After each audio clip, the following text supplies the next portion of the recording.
guys, and welcome to my super quick video with my Story 13 on the back of Story 12 with this circle template that I created. And basically, I am just going to fill the circles with pictures. That's it. It's going to be super simple.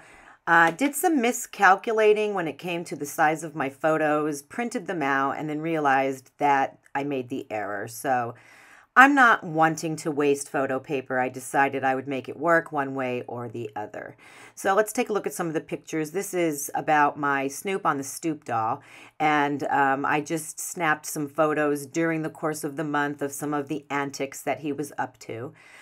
This particular doll is just fun for those of us that do not have children and who didn't get to participate in the whole elf on the shelf thing. So I got Snoop on the Stoop, and he went to school with me, and he did some stuff at my house. If you could see here how I'm doing this, do you see how the photos they didn't turn out the right size, and some of them are smaller, some of them are bigger. What I'm doing is I am wanting to have a white border around all of the photos, and I don't want the photos to overlap each other. So you'll see here I am going to just put the photos how I want them to be on the circles, and I am going to just take my pen and I'm going to mark where I want to trim that large photo on the inside so that it does not overlap the photo on the right. Okay, so originally what you're going to see here is I thought, ooh, I'll just grab my circle punch. And then I realized that that would probably be a little bit too difficult. So I grabbed my plastic circle stencil, which I used in another video. And you'll see that I use a piece of glass and my knife. And I'm just going to cut it by hand. And then you'll see my intention there is to have those two not overlap. I'm going to do the same thing over here. I'm going to permanently adhere this one down because it's ready to go down. But the one in the middle, I am going to just temporarily adhere so it stays in place. And this photo, I'm going to once again draw a small line on it, use my circle template and my craft knife, and cut, I guess, like a small half circle, a small chunk out of that one so that it lines up. And you'll see there that is my intention. You'll notice that the white border around all of them is not equal. That's something that I'm not concerned about. I will admit at times that I am concerned about that, but not this time. This time I'm okay. Punched a circle out of a piece of patterned paper, and I'm also going to trim that one so that it is not overlapping the photo. And right there, I think I'm going to put the number, not 100% sure, but this is a work in progress, right? I have a little piece of chipboard with a sticker on it. That's from Studio Calico. I'm going to put that there. Okay, so let's move on to the next page. This, I wanted to just spend a couple of minutes telling you about my paper, my white cardstock that I use. You'll see here that I have several different things printed out. And I also made this large window template, and I want to mount that on here. I wasn't going to use this template because I messed up, but I'm going to make that work because I want to. So let's talk a little bit about my cardstock.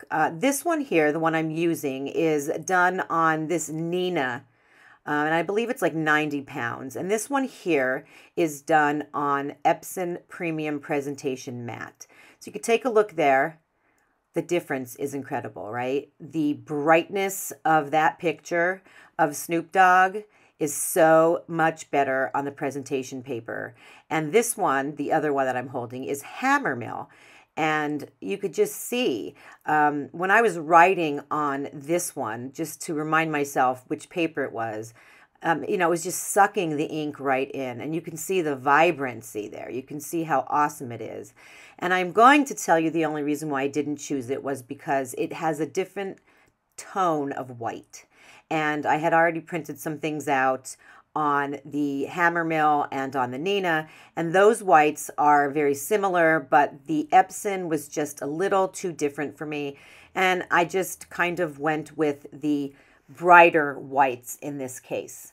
So this is just something I wanted to point out. I did put links to all 3 of these papers in the description here in case you're interested.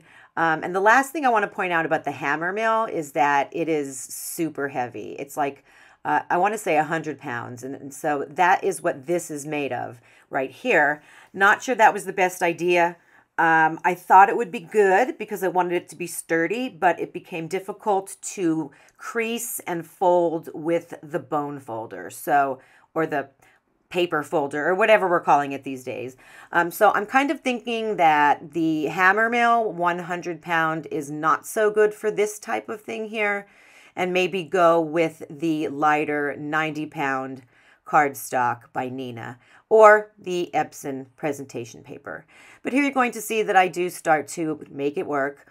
I have some journaling, a little bit of a story about what Snoop did that I'm going to adhere inside of here. So you'll see I'm marking it up, just trimming it off so that I can place the opening over it, putting a little bit of adhesive around the inside of the opening, and then just lightly placing it so that it's as even as possible, and making sure that my door opens and closes and everything is nice and even. Snoop is going to go on the inside of that flip open. So you'll see me just kind of putting him there. I also, if you paid attention, saw that I pulled out this little, I think it's an adhesive remover. It's like a little eraser. So that's always a good tool to have. This little saying I purchased on Etsy and did some modifications so it could be on the top of that little flap. And then I pulled out, once again, my little scoring board because I just wasn't happy with how everything scored. That's definitely a result of using the thicker cardstock for sure. So here's some Scor tape, kind of putting it on there. I think that will hold it much better and make sure that this doesn't pop open when it's not supposed to. You'll see I'm doing a little management there, a little bit of creasing there. And this is a little bit of a thicker, this is a 1/2 inch Scor tape. Got this stuff on Amazon, love it. I could link that here for you guys too. It's just, there's something about it. It's just very easy to use if you're interested in that kind of double-sided tape. So we're finishing off here and just kind of closing everything up. One of the reasons why I wasn't going to use this is you can see on the left it's larger. My initial intention was to punch holes in it, and that's not what I wanted. So I just decided that didn't like how it turned out, not going to use it. But I changed my mind, and I'm pretty much okay because when I add this little sticker here, it just kind of feels right. It kind of feels right that there is more space on the left, and it made me feel better about that. This is a chipboard from, I believe, the Paisley Press kit, The Simplest Joys, I think it says. And I'm going to just go ahead and mount that on this wonderfully bright 7 by 8 1/4 transparency. And there, I'm almost done. I debated whether I wanted to put the 13 underneath my little saying there, but I opted for putting it on that circle there. Not a lot here, guys. This is just one of those simple pages that you put together and you're happy about it. Let's take a look and see. This is how it's going to open. Just pulling the little sticker tab on the inside, you have my words, which is a cute little story you might want to stop and read if you have a moment. And this is how the first page looks in my album. Again, not a lot of fancy, but still fun. Love the story that I'm telling in this particular page. It's not always about the fancy, right? It's about getting our stories told. And here is that story if you're interested. Again, just enjoyed writing this one up. It was kind of like a fun little take on what Snoop did while he was here with me. And this is how it looks in the end. And this is going to be the last story in my first album for this year. I usually go and try to end on either story 12 or story 13. So this one kind of fit. I'm not putting anything on the back of the transparency on the other side. I am just going to close this book and move on to the next album with story number 14. So again, if you are like me and you like the chunky and you like the thick, 2 albums does not bother you. I was thinking maybe next year I'll challenge myself to try to get everything in one album, but I don't know, guys. I don't know if that's my style. Anyway, thanks for following along. Again, any questions, please let me know, and I will see you in my next video and in my next album.